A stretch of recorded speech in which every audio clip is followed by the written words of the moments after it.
समन्ता चक्रवालेषु अत्रा गच्छन्तु देवता सद्धम्मं मुनिराजन्स सुनन्तु सग्गमोक्खदं धम्मස්සවන කාලෝ අයං බදන්තා ධම්මස්සවන කාලෝ අයං බදන්තා ධම්මස්සවන කාලෝ අයං බදන්තා නමෝ තස්ස භගවතු අරහතෝ සම්මා සම්බුද්දස්ස නමෝ තස්ස භගවතු අරහතෝ සම්මා සම්බුද්දස්ස නමෝ තස්ස භගවතු අරහතෝ සම්මා සම්බුද්දස්ස නිබ්බේධික පරියායං වූ භික්ඛවේ ධම්ම පරියායෝති සද්ධාවන්ත කාරුණික පින්නතුනි සෑම දිනම සූදානම් වන්නේ මහා කාරුණික ධර්මරාජානන් වහන්සේ ලොවට සැනසෙල්ල පිණිස දේශනා කොට වදාළ වටිනා දහම් පදයක් කාලයේ පමණින් ශ්‍රවණය කරන්නටයි පින්වත් හැමදෙනාගේම අපේක්ෂාව බලාපොරොත්තුව. අද ධර්ම දේශනාවෙහි දායකත්වය බාර අරගෙන කටයුතු කරන්නේ නක්කාවත්ත ගණන් ගමුව අංක 219 නිවසේ පදිංචිව සිට අභාව ප්‍රාප්ත වූ ටී.බී.සී. එදිරිසිංහ මහත්මයාගේ භාර්යාව දූ දරුවන් ඇතුළු ඒ හැමදෙනා තමයි අද මේ ධර්ම දේශනාවෙහි දායකත්වයේ බාර අරගෙන කටයුතු කරන්නේ. ඉතින් පින්වත් එදිරිසිංහ මහත්මයාට පින් අනුමෝදන් කිරීමේ උදාාර අභිලාෂයෙන් තමයි අද මේ දේශනාව සිද්ධ කරන්නේ. එහෙනම් මේ පින්කම කෘතවේදී මහා පින්කමක්. ඉතින් පින්වත් එදිරිසිංහ මහත්මයාට නිවන් පිණසම මේ උදාාර කුසල් උපකාර වේවා කියන ප්‍රාර්ථනාවෙන් අපි මේ දේශනාව ශ්‍රවණය කරමු. පින්නතුනි අපි හැමෝම මේ දීර්ඝ සංසාරය කියලා කියන්නේ ආරම්භක කෙලවරක් හොයන්න බැරි සසර පුදුම ගමනක් මේ ඉන්නේ. පුදුම ගමනක් කියලා කියන්නේ ලෞතුරා බුදුරජාණන් වහන්සේ එක සත්වයෙකුගේ ආරම්භක කෙලවර හොයන්න ගියා නම් උන්වහන්සේට වෙන කිසිම දෙයක් කරන්න ලැබෙන්නේ නැහැ. බණ කියන්න අනිත් කටයුතු කිසිවක් කරන්න අවස්ථාවක් ලැබෙන්නේ නැහැ. උන්වහන්සේම දේශනා කරනවා මේකේ ආරම්භක කෙලවරක් හොයන්න බෑ. එහෙනම් මේ ධර්මයේ ශ්‍රවණය කරන හැම දිනාම මේ එක්ති ස්ථලයේ පින්නතුනි නොගිය තැනක් නැහැ. හැම තැනම ගිහිල්ලා තියෙනවා. අපි සක්‍රියා වෙලා ඉඳලා තියෙනවා. අපි සක්විති රාජ්‍ය සම්පත්තිය ලැබලා තියෙනවා. ඊළඟට ප්‍රදේශ රාජ්‍ය සම්පත්තියව කෙලවරක් නැහැ. ඒ වගේම අවීචි මහා නරකයේ ඉඳලා තියෙනවා. තිරිසන් අපායේ, പ്രേත ලෝකේ ඔය හැම තැනම ඉඳලා ආපු පිරිසක් අපි. නමුත් අර අවිද්‍යාවෙන් වැහිලා ඉන්න නිසා අපි හිතන්නේ පළවෙනි පාරට අපි මේ ඉපදිලා ඉන්නවා වගේ එකක් තමයි අපට තේරෙන්නේ. පළවෙනි පාරට අපි මේ ගෙවල් හදන්නේ, ළමයි හදන්නේ, හම්බ කරන්නේ. මේ හැම දෙයක්ම කරන්නේ පළවෙනි වතාවට කියලා නිකන් හැඟීමක් තියෙනවා. ඒක තමයි ඉතින් අවිද්‍යාවේ ස්වභාවය. නමුත් පින්නතුනි දීර්ඝ සංසාරේ මේ දේවල් වල නියලිච්ච වාර ප්‍රමාණය කෙනෙකුට කියා නිම කරන්න පුළුවන් කමක් නැහැ. ඒ තරම් දීර්ඝ ගමනක්. ඉතින් එහෙමනම් මේ දීර්ඝ ගමනට ප්‍රධාන හේතු දෙකයි තියෙන්නේ. එකක් තමයි අවිද්‍යාව, අනිත් එක තණ්හාව. ඒතර අවිද්‍යාව කියන එක පින්නතුල දන්නවා දුක්ඛේ අඥානං, දුක්ඛ සමුදය අඥානං, දුක්ඛ නිරෝධේ අඥානං, දුක්ඛ නිරෝධ ගාමිනී පටිපදා අඥානං. දුක දන්නේ නැහැ, දුකට හේතුව දන්නේ නැහැ, නිවන දන්නේ නැහැ.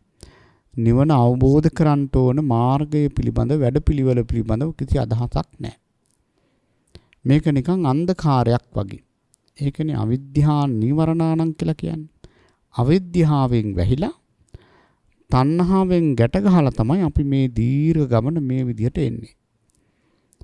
එහෙමනම් අද මේ දේශනාවෙන් පින්නතුලට අපි කියලා දෙන්නේ මෙන්න මේ ගැට ගහලා තියෙන මේ තණ්හාව පිළිබඳව. මොකද තණ්හාව දුරු වේවා කියලා කොච්චර කිව්වත් තණ්හාව දුරු වෙන්නේ නැහැ නේද? තණ්හාව දුරු කරගන්න නම් පින්නතුනි අපි තණ්හාව තේරුම් ගන්නට ඕන. අවබෝධ කරගන්නට ඕන. ඒ නිසා අපි කල්පනා කළා මේ තණ්හාව පිළිබඳව පින්නතුල්ලාට ධර්මකාරණා කීපයක් මේ දේශනාව තුලින් කියා දුන්නා නම් ඊටාම හොඳයි කියලා. මොකද පින්නතුනි මේ තණ්හාව නැත්තම් මේ කැමැත්ත කියන දේ හරීම වංචනික ධර්මයක්. අපි එක කැමැත්තක්, එක ආසාවක් අයින් කරනකොට ආසාවන් රාශියක් ඇතුළට එනවා. ඒ තරම්ම සූක්ෂමයි. අන්න ඒ නිසා තමයි අපි මේ කැමැත්ත පිළිබඳව, මේ ආසාව පිළිබඳව මෙච්චර ඉගෙන ගන්නට ඕන. එහෙමනම් අපි මේ දේශනාවට ප්‍රවේශයක් හැටියට පින්නතුල්ලාගෙන් පුංචි ප්‍රශ්නයක් අහනවා. අපි හැමෝටම පින්නතුනේ මේ කැමැත්ත තියෙනවා, ආසාව තියෙනවා. අපි හැමෝම ආසා කරනවා. ඇයි අපි ආසා කරන්නේ? අපි ආසා කරන්නේ පින්නතුනේ වෙන කිසි දෙයක් නිසා නෙවෙයි. මොකක් නිසාද? විඳීම නිසා. ඒකනේ පටිච්චසමුප්පාදේ වේදනාපත්‍ය තණ්හා. විඳීම ඇති වෙනකොට තණ්හාව ඇති වෙනවා. දැන් බලන්න අපි ඇහෙන් රූප දැකලා අපි කැමති නම් අපි ආසා කරන රූපයක් නම් සාලස්සනයි කියලා විඳිනවා. විඳිනකොට මොකද වෙන්නේ? ආසාව ඇති වෙනවා. කනෙන් ශබ්ද අහලා අපි කැමති සින්දුවක් නම් සාලස්සනයි කියලා අපි ශබ්දේ විඳිනවා. විඳිනකොට මොකද වෙන්නේ? ආසාව ඇති වෙනවා. නාසයෙන් ආග්‍රහණය කරනවා. සුවඳයි කියලා අපි විඳිනවා. විඳිනකොට මොකද වෙන්නේ? ආසාව ඇති වෙනවා. දිවෙන් රස විඳිනවා. විඳිනකොට මොකද වෙන්නේ? ආසාව ඇති වෙනවා. කයෙන් පහස විඳිනවා. විඳිනකොට මොකද වෙන්නේ? ආසාව ඇති වෙනවා. එහෙනම් හැම දිනාටම පැහැදිලි අපි හැමෝම ආසා කරන්නේ මොකක් නිසාද? විඳීම නිසා. හොඳට මතක තියාගන්න ඕන. මොකද ආසා කරන්නේ ඇයි කියලාවත් දන්නේ නැතුව නම් ඉතින් ආසාව නැති කරන්න බෑ. එහෙනම් අපි හැමෝම ආසා කරන්නේ මොකක් නිසාද? විඳීම නිසා. පින්නතුනේ ආසාව නැත්තම් කැමැත්ත කියලා කියන්නේ මොකද්ද? තණ්හාව කියලා කියන්නේ මොකද්ද? දැන් ආසා කරන්න නම් විඳීම නිසා ඒක හරි. කැමැත්ත කියලා කියන්නේ නැත්නම් අපි කියමුකෝ ආසාව කියලාම. ආසාව කියලා කියන්නේ මොකද්ද? දැන් කෙනෙක්ගෙන් අහුවොත් මොකක්ද ආසාව කියලා කැමැත්ත කියයි. කැමැත්ත කියන්නේ මොකද්ද කියලා අහුවොත් තණ්හාව කියයි. තණ්හාව කියන්නේ මොකද්ද කියලා අහුවොත් ඇලීම කියයි. ওই විදිහට දිගටම උත්තර නම් දෙනවා. හැබැයි ඒව එකක්වත් වැරදි කියලා කියන්නත් බෑ. හැබැයි ආසාව නැති කරන්න යන පිරිසක් හැටියට ආසාව මොකද්ද කියලා අපි තේරුම් ගන්න ඕන. මොකද්ද මේ ආසාව කියන්නේ කියලා. තණ්හාව කියන්නේ මොකද්ද කියලා අපි තේරුම් ගන්නට ඕන. ඉතින් බුදුරජාණන් වහන්සේ දේශනා කරනවා සංකප්ප රාගෝ පුරිසස්ස කාමෝ. ආසාව කියලා කියන්නේ ඇත්තටම පින්නතුනි සංකල්පයක්. සංකල්පයක් කියන්නේ මොකද්ද? සංකල්පයක් කියලා කියන්නේ සිතුවිල්ලක්. එතකොට ආසාව කියලා කියන්නේ මොකද්ද? සිතුවිල්ලක්. එතන මේ ආසාවෙන් තමයි මේ සසර ගමන මේ විදියට ඉපදී මෙරි මේ දීර්ඝ ගමනක් යන්න මාර්ගේ පාදන්නේ. දැන් තන්ද රාගය කියලා කියන්නේ අපි මේකට කැමැත්තෙන්මයි බැඳිලා ඉන්නේ. කැමැත්තෙන්ම බැඳිලා ඉන්න නිසා තමයි ගලවන්න බැරි. දැන් අපි අකමැත්තෙන් මේක බඳලා තියෙනවා නම් කොහොම හරි කවදා හරි ගැලවෙන්න පුළුවන් නේ. එහෙම නෙවෙයි පින්නතුනේ අපි මේ දුකේ කැමැත්තෙන්ම තමයි බැඳිලා ඉන්නේ.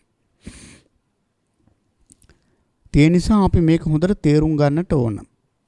එතකොට මේ ආසාව කියලා කියන්නේ මොකද්ද? ලෝභය කියන්නේ සංකල්පයක්. සංකල්පයක් කියන්නේ සිතුවිල්ලක්. නේතේ කාමා යානි චිත්‍රානි ලෝකේ. දැන් මේ ලෝකේ ලස්සන දේවල් තියෙනවනේ. විචිත්‍ර දේවල් තියෙනවා. ඒ විචිත්‍ර දේවල් ඇතුලේ ආසාව නැද්ද? විචිත්‍ර දේවල් ඇතුලේ ආසාව තියෙනවා. තියෙනවද? විචිත්‍ර දේවල් ඇතුලේ පින්නතුණී ආසාව නැහැ. විචිත්‍ර දේවල් ඇතුලේ ආසාව තියෙන විදිහක් නැහැ නේද? දැන් අපි හිතමු ලස්සන මල් ගහක් තියෙනවා. ඒ මල් ගහ ඇතුලේ ආසාව තියෙනවද? නැහැනේ. ඒ දෙස බලලා අපි ඇති කරගන්න සිතුවිල්ලේ තමයි ආසාව තියෙන්නේ. බලන්න මේක සිතුවිල්ලක් විතරයි. ඉතින් එහෙමනම් පින්නතුනේ ඒ විචිතුරු දේවල් වල ආසාව තියෙනවා නම් මේ ලෝකේ හැම කෙනාම ඒවට ආස කරන්න ඕන. එහෙම ආස කරන්නේ නැහැ. එහෙමනම් හොඳට මතක තියාගන්න විචිතුරු දේවල් ඇතුලේ ආසාව නැහැ. ඒ දෙස බලලා ආග්‍රහණය කරලා ඒ පිළිබඳව අහලා එහෙම තමයි අපට ආසාව ඇති වෙන්නේ. එහෙනම් මේ ආසාව කියලා කියන්නේ ඇත්තටම සිතුවිල්ලක්. ඒක අපි තේරුම් ගන්නට ඕන. ඉතින් බුදුරජාණන් වහන්සේ මේ ආසාව පිළිබඳව දේශනා කරනවා සාමාන්‍ය දැන් ගිහියන් හැටියට මේ පින්නතුල්ලා අපි හඳුන්වන්නේ පංචකාම සම්පatti විඳින අය. ඔන්න. පංචකාම කියලා කියන්නේ ආසාවන් පහක්. මොනවද මේ ආසාවන් පහ? රූප, ශබ්ද, ගන්ධ, රස, ස්පර්ශ කියන මේ පහ. මේක තමයි පංචකාමය කියලා කියන්නේ. මේ පංචකාමයේ ස්වභාවය තමයි පින්නතුනේ මේක ලබා ගන්නකන් තමයි වටින්නේ. ලබා ගත්තට පස්සේ මේක කිසි ප්‍රයෝජනයක් නැහැ. සාමාන්‍ය කේති දෙයක් නෑ ලබා ගත්තට පස්සේ ඕනම දෙයක්. දැන් බලන්න සාමාන්‍ය අඳුමක් පැනදුමක් වුණත් බලන්නකෝ. ඒක ගන්නකන් හරි වටිනවා. හැබැයි දෙපාරක් තුන් පාරක් ඉතින් ඔය හොදලා ඉවරුණාට පස්සේ ඒක ඉවරයි. ලබා ගන්නකන් තමයි වටින්නේ. දැන් ගයක් දොරක් බලන්න. ගයක් හදන කාලේ එකම යුද්ධයක් නේද? ඔව් එකම යුද්ධයක්. සැලසුම් අඳිනවා, ලයිට් සෙටින් තෝරනවා, ආලේපන තෝරනවා, පැන්ටි කබඩ් මෙහෙම කියලා හිතනවා. හැබැයි ගේ හදලා ගෙට ගෙවිදිලා මාසයක් දෙකක් අවුරුද්දක් යනකොට අරක ඉවරයි. ලබා ගන්නකම් විතරයි පින්නතුනි වටින්නේ. ඒක තමයි මේ පංචකාමී ස්වභාවය. දැන් බලන්න විවාහපත් වෙනකොට විවාහ වෙන කෙනෙක් බොහෝම උනන්දුවෙන් විවාහ වෙනවා. විවාහ වුණාට පස්සේ කොහොමද? විවාහ වුණාට පස්සේ පින්නතුනි ඇති දෙයක් නෑ. ඔය මිනිස්සු කියන්නේ අනේ ඉතින් මේ කරුමේ ඔන්න ඔහේ දරුවෝ නිසා ඇදගෙන යනවා. ඔහොම කියන්නේ නැද්ද? කියනවා. ඉතින් උවට කලබල වෙන්න දෙයක් නැහැ. පංචකාමයේ හැටි ලබා ගත්තට පස්සේ ඒක ඇති වටිනාකමක් නැහැ. ඒක තමයි පංචකාමයේ තියෙන ස්වභාවය. ඊළඟට බුදුරජාණන් වහන්සේ වදාරනවා මේ ආසාව කියලා කියන්නේ මස් කට්ටක් වගේ. පින්නතුල මේව අහලා තියෙන ඕන තරම්. බල්ලෙක් මස් කට්ටක් කැපුවට බල්ලට ලැබෙන දෙයක් නැහෙනි. නමුත් බල්ලා මේක අතහරින්නේ අන්න ඒ වගේ දෙයක් තමයි ආසාව කියලා කියන්නේ.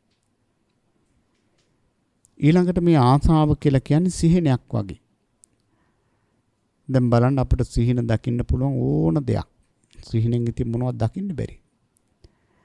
හැබැයි පින්නතුනි සිහිනෙන් මොනවද දැක්කත් ඒක සැබෑ ලෝකයේදී එහෙම දෙයක් නෙවෙයි.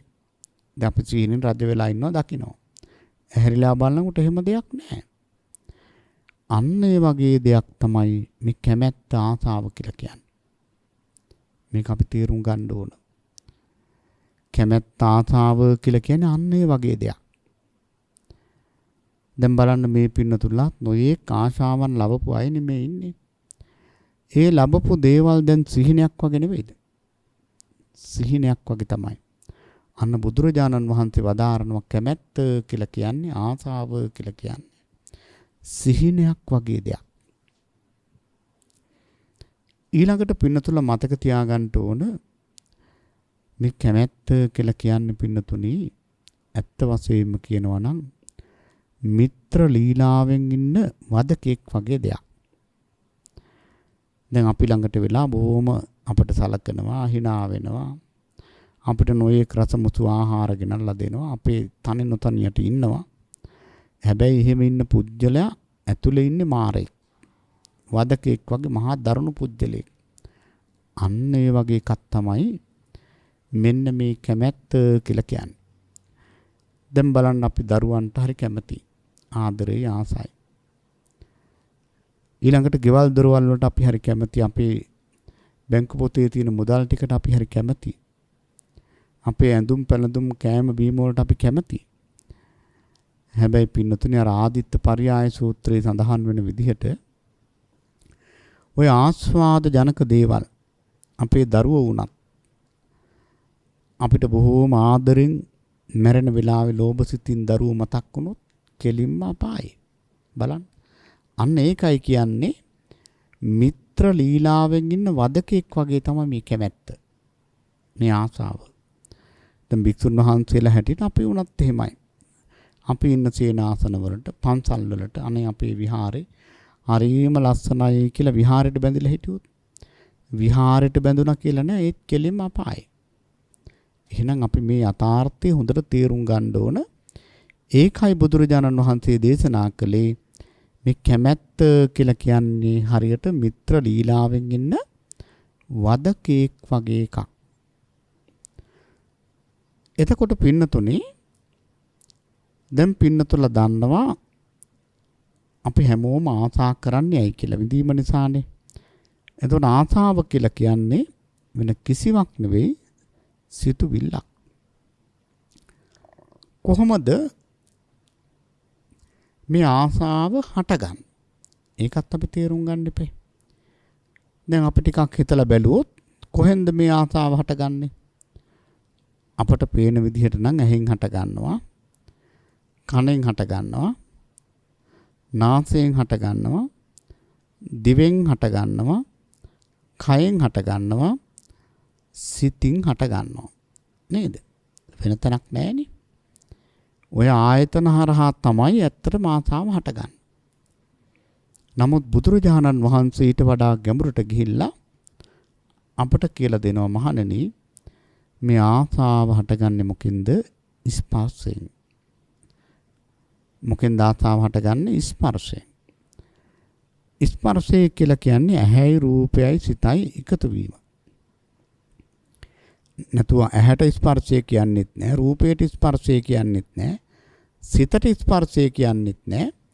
ඒ තුන් දෙනා එකතු වෙන මොහොත තමයි ස්පර්ශය කියලා කියන්නේ. දැන් බලන්න ඇහැයි රූපයයි සිතයි එකතු වුණොත් රූප පේනවනේ නේද? රූප පෙවුනොත් ඇලීමක් හරි ගැටීමක් හරි ඇති වෙනවාමයි. ගැටෙන්නත් ඉතින් තියෙන කැමැත්තනේ. එතකොට බලන්න මේ තුන් දෙනා එකතු වුණොත් ආසාව ඇති වෙන එක වළක්වන්න බෑ. ගැටීමක් වුණත් කෙනෙක්ගෙන් පරිගන්න වුණත් කැමැත්තක් නැති වෙන්නේ. එහෙමනම් පින්නතුනි අපි මේ දේවල් තේරුම් ගන්නට ඕන. ආසාව හටගන්නේ මෙන්න මේ ස්පර්ශයෙන්. දැන් පින්නතුලා දැකලා ඇති සමහර අය ඉන්නවා ඇස් අරගෙන නිදා ගන්නවා. එයාට ඇස් ඇරිලා නින්ද ගිහිල්ලා. රූප පේනවද? රූප පේන්නේ නැහැ. ඇයි හිත තියෙන්නේ වෙන තැනක. එහෙමනම් මේ තුන් දෙනා එකතු වෙන්නම ඕන. මේකතුව තමයි මේකතුවෙන් තමයි ආසාව හටගන්නේ. දැන් බලන්න කනෙන් ශබ්ද අහනවා. කනෙන් ශබ්දයක් අහන්න කනක් තියෙන්න එපේ. ශබ්ද තියෙන්න ඕන, හිත තියෙන්න ඕන. මේකතුවට මොකද්ද කියන්නේ? ස්පර්ශය. මේ තුන් දෙනා එකතු වුණොත් තමයි ආසාව හටගන්නේ. හැබැයි එකක් හරි අඩු වුණොත් ආසාව හටගන්නේ නැහැ. දැන් බලන්න අපි බර කල්පනාවක ඉන්නවා. කවුරු හරි අපිට කතා කරනවා. අපට ඇහෙනවද? ඇහෙන්නේ නැහැ. ඒ කෙනා ළඟට මැවිලා ඇඟ හොල්ලලා අහනවා අනේ ඔයා කොයි ලෝකෙද ඉන්නේ කියලා. අර බලන්න. හිත වෙන තැනක තිබුණොත් ඇහෙන්නේ නැහැ. ඒක තමයි යථාර්ථය. එහෙනම් මේ තුන් දෙනා එකතු වෙන්න ඕන. නාසයෙන් ආග්‍රහණය කරන නහයක් තියෙන්න ඕන. ගඳ සුවඳ තියෙන්න ඕන, හිත තියෙන්න ඕන. මේක තුර කියන ස්පර්ශය කියලා. දිවෙන් රස විඳින්න දිවක් තියෙන්න ඕන. රස තියෙන්න ඕන, හිත තියෙන්න ඕන. ඉතින් මේක තුරටයි ස්පර්ශය කියලා කියන්නේ. කයෙන් පහත විඳින්න කයක් තියෙන්න ඕන. පහත තියෙන්න ඕන, හිත තියෙන්න ඕන. එහෙමනම් පින්නතුනි දැන් හැමෝම දන්නවා කැමැත්ත ඇති වෙන්නේ මොකක් නිසාද? ස්පර්ශය නිසා. විශේෂයෙන්ම මේ ආස්වාද පැත්තම මෙනෙහි කිරීම නිසා මේ කැමැත්ත වැඩි වැඩියෙන් ඇති වෙනවා. එහෙනම් දැන් මතක තියාගන්න කැමැත්ත ඇති වෙන්නේ ප්‍රධානම දේ තමයි මොකද්ද? ස්පර්ශය. ඊළඟට මේ කැමැත්ති නැත්තම් මේ ආසාවේ වෙනස්කම් අපි තේරුම් ගන්නට ඕන. දැන් මේ පින්න තුල බලයි ඇයි ඉතින් මේ ආසාව පිළිබඳව මෙච්චර දැනගන්නේ කියලා. පින්නතුනි මේ ආසාව නිසානේ අපි මේ අනවරාග්‍ර සංසාරයේ මේ විදිහට ඇවිද ඇවිද ඉපදී මෙරි මේ දීර්ඝ ගමනක් යන්නේ. එහෙමනම් මේ ආසාව නැතිකරන්න ආසාව පිළිබඳව අපි හොඳට දැනගන්නට ඕන. එහෙම දැනගත්තේ නැත්නම් මේ ආසාව නැති කරන්න පුළුවන් කමක් නැහැ. එතකොට එහෙනම් දැන් බලමු මොකද්ද මේ ආසාවේ වෙනස්කම කියලා. ආසාවේ වෙනස්කම කියලා කියන්නේ කෙනෙක් කැමති රූප බලන්න. එහෙම ඉන්නව නේද? හරි කැමති රූප බලන්න. තව සමහර අය ඉන්නවා හරිම කැමති සින්දු අහන්න, ශබ්ද අහන්න. අන්න වෙනස්කම. දැන් සමහරව ඉන්නවා හරිම කැමති රූප වාහිනී නරඹන්න. රූප බලන්න කැමති. තව සමහරව ඉන්නවා ඒ අයට එහෙම ආසාවක් නැහැ. ඒ අය හරිම කැමති ශබ්ද අහන්න. තව සමහර අය ඉන්නවා හරිම කැමති සුවඳ විඳින්න. එහෙම ඉන්නව නේද? නොයෙක් සුවඳ විලවුන් වලට ඒවට හරි කැමති. තව සමහර අය ඉන්නවා හරිම කැමති රස විඳින්න. දිව පිනවන්න. තව සමහර අය ඉන්නවා හරි කැමති පහත ලබන්න. එතකොට අපි එක එක්කෙනාගේ ආශාවන් එක එක විදිහයි. මේක තමයි ආසාවේ වෙනස්කම. හැබැයි මේකෙන් වැරදි දෘෂ්ටියක් එහෙම ගන්න එපා. එහෙනම් අපිට මේ ආසාවන් පහෙන් එක ආසාවයි තියෙන්නේ කියලා හිතන්න එපා. මේ පහම අපට තියෙනවා. හැබැයි ඕනම පුජ්‍යලේකුගේ එකක් උස්සන්නයි. ඒක තමයි වෙනස්කම. ඊළඟට පින්නතුනි අපි දැනගන්න ඕන දේ තමයි ආසාවේ විපාක මොනවාද? ඇත්තටම ආසාවේ විපාක තමයි භවය. භවය කියලා කියන්නේ ඒක අපි තවක් හොඳට තේරුම් ගන්න ඕන. ආසාවේ විපාක තමයි හොඳට හරි නරකට හරි උපතක් කරා යනවා. මොකක්ද ආසාව විපාක? හොඳට හරි නරකට හරි උපතක් කරා යනවා. ඒක තමයි ආසාව විපාක. දැන් අපි මේක ටිකක් තේරුම් ගන්නට ඕන. මේ ආසාව මෙහෙම කියනකොට කෙනෙකුට හිතෙන්න පුළුවන් අනේ එහෙනම් ආසාව හොඳයිනේ. මොකද ආසාවෙන් හොඳ උපතකුත් ලැබෙනවානේ. හොඳ උපත හොඳයිද? හොඳ උපත හොඳයිද නැද්ද? කෙනෙක් කියන්න පුළුවන් හොඳ උපත හොඳයි කියලා. තව කෙනෙක් කියන්න පුළුවන් හොඳ උපත හොඳ නෑ කියලා. කවුද හරි? ඒ උත්තර දෙකම හරි. මොකද බුදුරජාණන් වහන්සේක මොහොතක්වත් මේ සසර වර්ණනා කරන්නේ නැහැ. ඒ අනුව හොඳ උපත හොඳ නැහැ කියන අය හරි. හැබැයි හොඳ උපත හොඳයි කියන අය හරියන්නේ හොඳ උපතක් නැතුව මේකෙන් ගොඩ එන්නත් බෑ. දැන් බලන්න පින්නතුනි, අපි හොඳ මනුස්ස ජීවිතයක් ලැබුවේ නැත්නම් අපට පුළුවන් ද මේ විදිහට මහානදම් පුරන්න? බෑනේ. දැන් කොච්චරනම් මේ බල්ලන්ට පූසන්ට අනිත් සත්තුන්ට බණ ඇහෙනවද පන්සල් වල ඉන්න? නමුත් ගොඩ යන්න පුළුවන්ද? බෑ. ඇයි? හොඳ උපතක් නැතුව මේකෙන් ගොඩ එන්නත් බෑ. එහෙනම් අපි දැන් කල්පනා කරමු කොහොමද මේ කැමැත්ත නිසා, ආසාව නිසා නරක උපතක් ලැබෙන්නේ කියලා. දැන් බලන්න, ආසාව නිසා, කැමැත්ත නිසා සත්තු මරන්නේ නැද්ද? දැන් මිනිස්සු ඒ දඩේම යන්නේ. ඒ කැමැත්ත නිසා යන්නේ. සමහරු දැන් හොරකම් කරනවා කැමැත්තෙන්, ආසාවෙන් හොරකම් කරනවා. ඒක අහන්නත් දෙයක් නෙවෙයි නේද? ඊළඟට කැමැත්තෙන් කාමයේ වර්ධව හැසිරෙනවා. කැමැත්තෙන් බොරු කියනවා. කැමැත්තෙන් මත් වතුර බොන ආසාවෙන් ඒව කරනවා. එතකොට බලන්න, ආසාව නිසා සත්තු මරනවා, ඒ ජීවිතේ ගත වෙනවා, ඊළඟ ජීවිතේ උපදිනවා, උපදිනකොටම ලෙඩෙක්. බලන්න දැන් ඔය කොච්චර ඉන්නවද මාරාන්තික රෝගයන් හැදිලා පුංචි කාලෙම. ඒ හේතුව සත්ව ඝාතනය කළා, අන් නරක උපතක් කරා ගියා. දැන් බලන්න පින්නතුනේ, මේ මනුස්ස සමාජයේම කොච්චර ඉන්නවද? එදා වේල බඩ පුරව ගන්න බැරි අය. කුසට ආහාරක් නැහැ. ගතට වස්ත්‍රයක් නැහැ. හිසට සෙවණක් නැහැ. හිතට නිවනක් නැහැ. ඇයි මෙහෙම වුනේ? ආසාව නිසා හොරකම් කළා, නරක උපතක් කරා ගියා. ආසාව නිසා කාමයේ වර්ධව හැසිරෙනවා. ඉතින් බලන්න පින්නතුනි, ඊළඟ ජීවිතේ උපදිනකොට ගැහැණියෙක්ද පිරිමියෙක්ද කියලා හොයන්න බෑ. නපුංසකයි. බලන්න නරක උපතක් කරා යන හැටි. ආසාව නිසා බොරු කියනවා. ඒ ජීවිතේ ගත වෙනවා. ඊළඟ ජීවිතේ උපදිනවා. උපදිනකොටම පින්නතුනි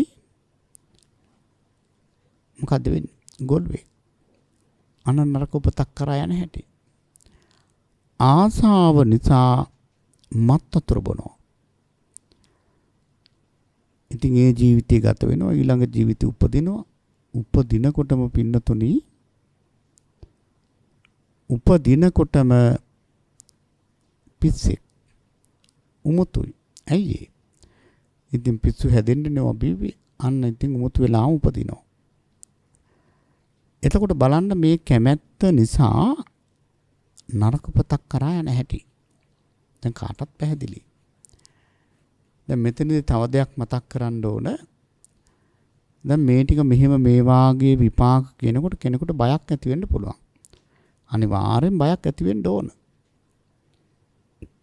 අනේ අපේ අතින් මේ අකුසල් වෙලා තියෙනවනේ කියලා කෙනෙකුට මතක් වෙන්න පුළුවන්. එහෙමනම් පින්නතුනේ, එතනදී අපි කරන්න ඕන, බය වෙලා ඉඳලා වැඩක් නැහැ. මේක කරුණා ශාසනයක්නේ. වැරදි පහක් සිද්ධ වෙලා නැත්තම් ඕනම කෙනෙකුට පින්නතුනේ සුගතිගාමි වෙන්න පුළුවන් හිතුවොත්. බුදුරජාණන් වහන්සේ ලස්සන උපමාවක් දේශනා කරලා තියෙනවා ලෝණපල සූත්‍රයේදී. දැන් උන්වහන්සේ වදාारण, අපි හිතමු දැන් මේ තියෙන ඉස්සරහා තියෙන මේ කෝප්පෙට මම දානවා ලුණු කැටයක්. ලුණු කැටයක් දාලා හොඳට කලවම් කරනවා. කලවම් කරලා ඇඟිල්ල දාලා දිවේ ගෑවුවොත් ලුණු රහ එනවා. මේ කෝප්පෙට දාපු ප්‍රමාණය ලුණු කැටයක් අරගෙන මහා ළඳකට දානවා. කලවම් කරලා ඇඟිල්ල දාලා දිවේ දැම්මට ලුණු රහක් එන්නේ නැහැ. ඇයි ඒ? එතන වතුර ප්‍රමාණය වැඩි.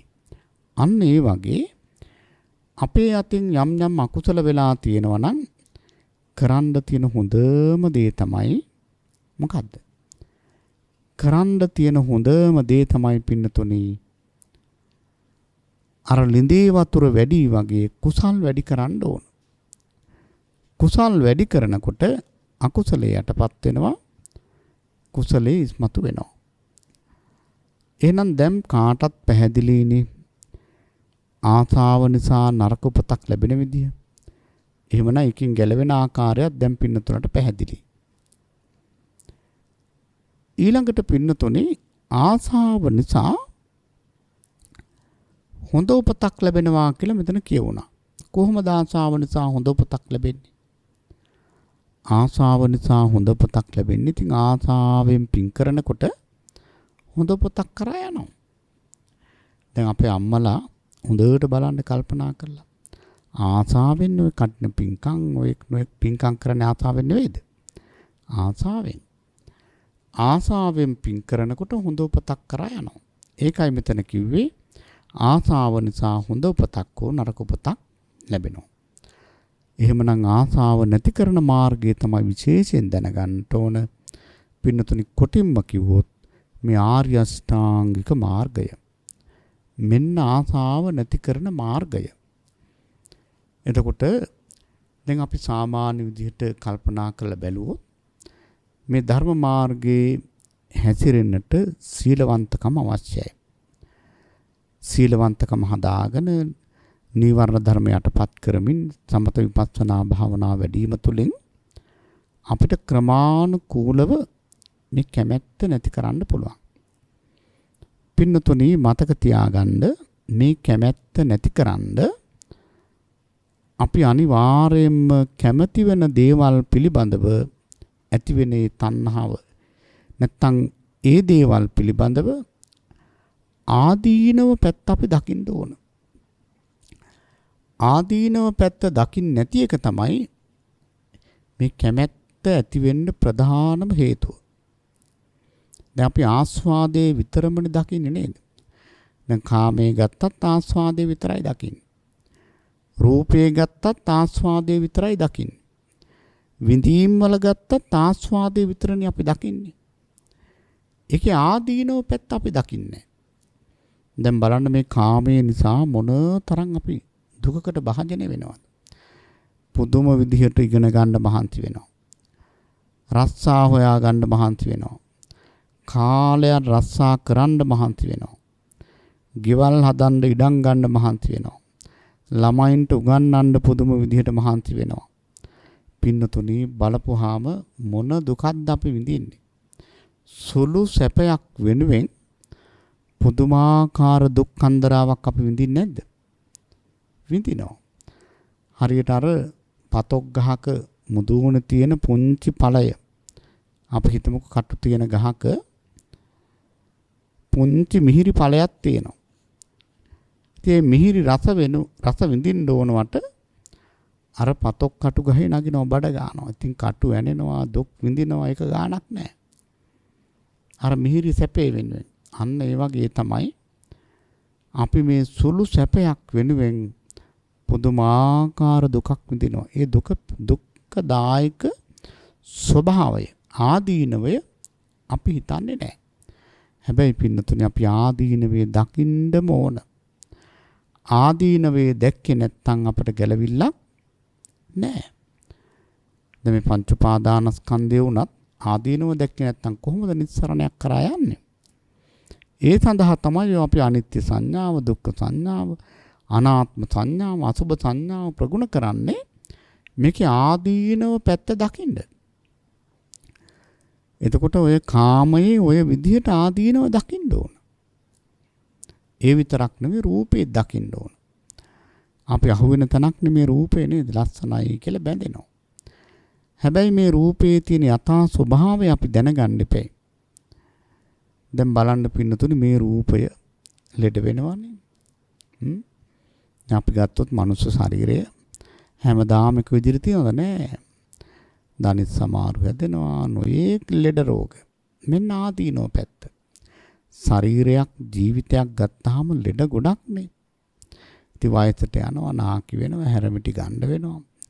ඇඳටම වැටෙනවා. මේවා තමයි රූපේ ආදීනව.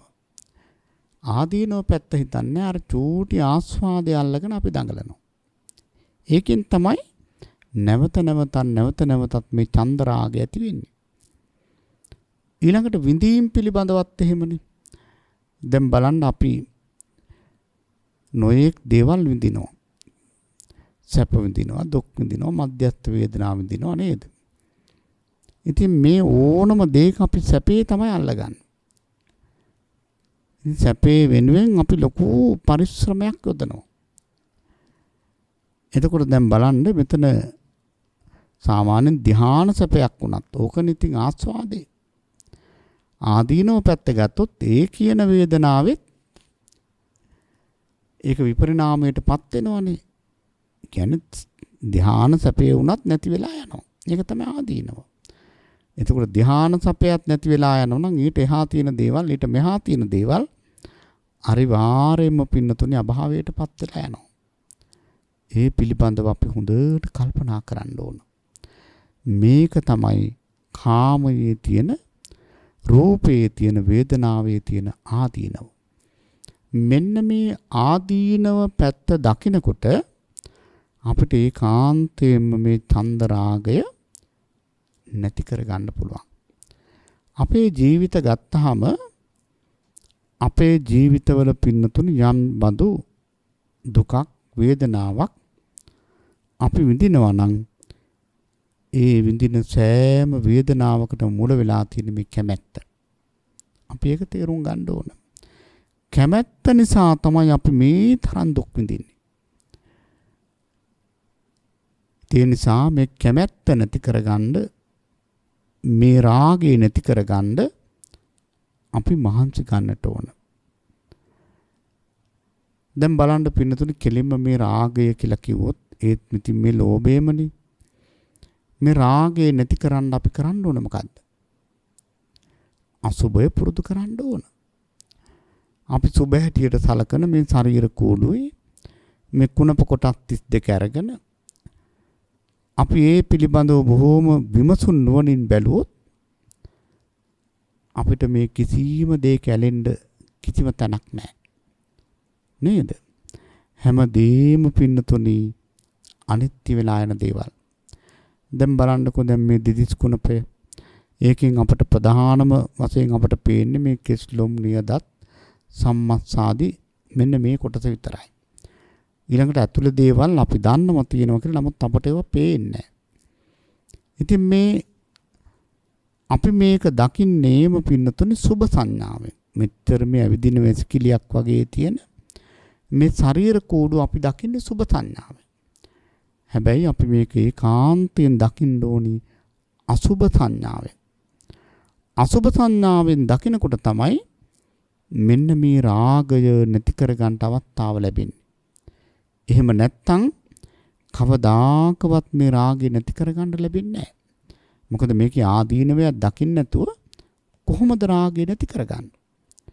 ඒ ආදීනව දකින්න තමයි අපි ඔය දස අසුභ භාවනාව ඊළඟට මෙදිතස් කුණප භාවනාව මේවා කරන්නේ මේකේ ආදීනව පැත්ත දකින්න.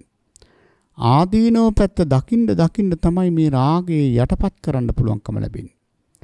දැන් බලන්න ධර්මයේ සඳහන් වන්නේ සුබ නිමිත්තම් භික්කවේ අයෝනිසෝ මනසිකරෝතු. සුබ අරමුණක් හම්බුනහම අනුවණින් මෙනෙහි කරනවා, නොමගින් මෙනෙහි කරනවා. එතකොට මොකද වෙන්නේ? මේ කාමය, කැමැත්ත, රාගය ඔය නොයෙක් නම් වලින් සඳහන් කරන මේ ඇල්ම ඇති වෙනවා. එහෙමනම් මේ ඇල්ම නැති කරන්න නම් සුබ නිමිත්ත යෝනිසෝ මනසිකාරයෙන් දකින්න ඕන. අනේ මේක මෙන්න මේ වගේ දෙයක් කියලා ඇත්ත ඇති සැටියෙන් දකින්න ඕන. දැන් බලන්න කෙස් ටික ගත්තාම අපි කෙස් වල පින්නතුනේ කිසිම සුබයක් නැහැ. මේක වර්ණ වශයෙන් පිළිකුල්, සටහන් වශයෙන් පිළිකුල්, ගන්ධ වශයෙන් පිළිකුල්, පිහිටි තැන් වශයෙන් පිළිකුල්, අවකාශ වශයෙන් පිළිකුල්. එතකොට මොන ආකාරයෙන් ගත්තත් මේක පිළිකුල්. දැන් බලන්න වර්ණ වශයෙන් ගත්තොත් කාල වර්ණය. ඉතින් කාලයක් යනකොට මේක සුදු වෙනවා, තඹ වෙනවා, මඩ පාට වෙනවා. ඉතින් වර්ණ වශයෙන් මේක පැහැපත් වර්ණයක් නෙවෙයි. වර්ණ වශයෙන් පිළිකුල්. ඊළඟට ගන්ධ වශයෙන් දැන් කෙස් සුවඳයිද? නෑ කෙස් ගඳයි. එහෙමනම් ගන්ධ වශයෙන්මුත් මේක පිළිකුල්. බලන්නකෝ සතියක් හොදන්න නැතුව ඉන්න බලන්න කොන්නේ කොහොම තියේද කියලා බලන්න. පුදුම දුකක්. ඊළඟට පින්නතුනි සටහන් වශයෙන්. දැන් බලන්න සටහන් වශයෙන් කියලා කියන්නේ දැන් මේ කෙස් ගස් තැන් තැන් වල ගැලවිලා තිබ්බොත් අපේ කෑමේකේ තිබ්බොත් අපිට ලොකු පිළිකුලක් දැනෙනව නේද? අන්න බලන්න. ඒක සටහන් වශයෙන්ුත් පිළිකුල්. ඊළඟට පින්නතුනි පිහිටි තැන් වශයෙන් මොකද මහා සුපිරිසුදු තැනක නෙවෙයි පිහිටලා තියෙන්නේ. මේ හිස් කබල උඩ පිහිටලා තියෙන්නේ. පිහිටි තැන් වශයෙන්ුත් මේක පිළිකුල්. මොකද අපවිත්‍ර තැනක තමයි මේක හැදිලා තියෙන්නේ. ඊළඟට පින්නතුනි මොන ආකාරයෙන් ගත්තත් මේක ඒකාන්තයෙන් පිළිකුල්. එතකොට දැන් මේ පේන්න තියෙන කෙස් ටික මෙහෙම පිළිකුල් නම් ඊළඟට අනිත් කුණප කොටස් ඔක්කොම පිළිකුල් නැද්ද? සියල්ල පිළිකුල්. දැන් ඇතුළේ තියෙන බඩවැල්, ලේ, නහර, ඊළඟට ඔය අක්මාව, පෙනහළු, වකුගඩු කොච්චර පිළිකුල්ද? නිකම් මේ රත් මස් කුටි මස් කෑලි වගේනේ. එතකොට බලන්න පින්නතුනි මේක පිළිකුල්. මේ විදිහට දකින්න ඕන. මේ විදිහට දකිනකොට තමයි අපිට රාගය ගලවන්න පුළුවන්කම ලැබෙන්නේ. එහෙමනම් තථාගතයන් වහන්සේ වදාරනවා ආදීනවේ දකින්න නැතුව කවදාවත් මේ කැමැත්ත නැති කරන්න පුළුවන් කමක් නැහැ. ඒ සඳහා තමයි අපි ඇත්තටම අනිත්‍ය සංඥාව ප්‍රගුණ කරන්නේ. දුක්ඛ සංඥාව ප්‍රගුණ කරන්නේ. අනාත්ම සංඥාව ප්‍රගුණ කරන්නේ. ඒ ආදීනව දකින්න. ඉතින් එහෙනම් පින්නතුනි මේ කැමැත්ත නැති කරන්න අපි සීලයක පිළිපදලා ආර මුලින් කියපු විදිහට මෙන්න මේ ආදීනව දකිමින් අපි ඉස්සරහට ගියොත් ඒකාන්තයෙන් අපට මේ කැමැත්ත නැති කරන්න අවස්ථාව ලැබෙනවා. ඉතින් එහෙමනම් මෙන්න මේ ආකාරයට මේ කැමැත්ත පිළිබඳව අපි දැනගෙන හිටියොත් පමණයි අපට කැමැත්ත නැති කරන්න පුළුවන්කම ලැබෙන්නේ. එහෙනම් දැන් මේ දේශනාව නැවත වාරයක් අනුස්මරණය කරලා බැලුවොත් අපි හැමෝටම ආසාව තියෙනවා. අපි හැමෝම ආසා කරනවා. අපි ආසා කරන්නේ ඇත්තටම විඳීම නිසා. ආසාව කියලා කියන්නේ ඇත්තටම සංකල්පයක් නැත්තම් සිතුවිල්ලක්. ආසාව හටගන්නේ ස්පර්ශයෙන්. ආසාවේ වෙනස්කම් තමයි කෙනෙක් කැමති රූප දකින්න, කෙනෙක් කැමති ශබ්ද අහන්න, කෙනෙක් කැමති ආග්‍රහණය කරන්න, කෙනෙක් කැමති රස විඳින්න. මේක තමයි ආසාවේ වෙනස්කම. ආසාවේ විපාක මොනවද? ඒක කියන්නත් දෙයක් නෙවෙයි. හොඳට හරි නරකට හරි උපතක් කරා යනවා. එහෙනම් ආසාව නැති කරන මාර්ගය තමයි මේ ආර්ය අෂ්ටාංග මාර්ගය, ඒ වගේම සමත විපස්සනා කියන මේ භාවනා මාර්ග. ඉතින් එහෙමනම් පින්නතුනි ආසාව දුරු කිරීම පිණිස, මොකද ආසාව දුරු කළොත් ඒකම තමයි අපිට තියෙන මහා සැනසෙල්ල. එහෙනම් ආසාව නැති කිරීම පිණිස මේ දේශනාවත් යම් තරමකින් හරි උපකාර වේවා කියලා අපි ප්‍රාර්ථනා කරනවා. ඉතින් අද මේ ධර්ම දේශනාවෙහි දායකත්වයේ බාර අරගෙන කටයුතු කරන්නේ නක්කාවත්ත ගණන් ගමුව අංක 219 නිවසේ පදිංචිව සිට අභාව ප්‍රාප්ත වූ TBC එදිරිසිංහ මහත්මයාගේ භාර්යාව, දෝ දරුවන් ඇතුළු ඒ පින්වත් පවුලේ හැමදෙනා තමයි අද මේ ධර්ම දේශනාවෙහි දායකත්වයේ බාර අරගෙන කටයුතු කරන්නේ. ඉතින් මේ හැම දිනාටම මේ කුසලය උතුම් ධර්ම අවබෝධයේ පිණසම වේවා කියලා අපි ආශිංසන ප්‍රාර්ථනා කරනවා. 2024 වෙනි මාසයේ 27 වන දින අභාව ප්‍රාප්ත වූ TBC එදිරිසිංහ මහත්මයාට ඒකාන්තයේ මේ පින් පෙනේවා. සිය භාර්යාව දරුවන් කරන මේ පින්කම් සාදු සාදු කියා අනුමෝදන් වෙත්වා. එතුමාගේ පුනර්භවයේ සුගතියක්ම වේවා. අමා මහ නිවන දක්වාම මේ කුසල් උපකාර වේවා කියලා අපි ප්‍රාර්ථනා කරමු. ඒ වගේම වීරකෝන් පවුලේ සහ එදිරිසිංහ පවුලේ අභාව ප්‍රාප්ත වූ මව්පියන් සහ සියලුම ඥාතීන්ට ඒකාන්තයෙන් මේ පින් පෙනේවා.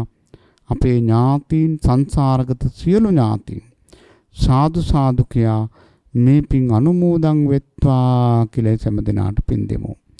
රෝගීව සිටින සියලුම ඥාතිහිත මිත්‍රාදීන්ට ඉක්මන් භවයකදීම නිදුක් නිරෝගී භාවය ඉතා ඉක්මනින්ම නිදුක් නිරෝගී භාවය චිරජීවනයේ සැලසේවා කියලා ප්‍රාර්ථනා කරනවා.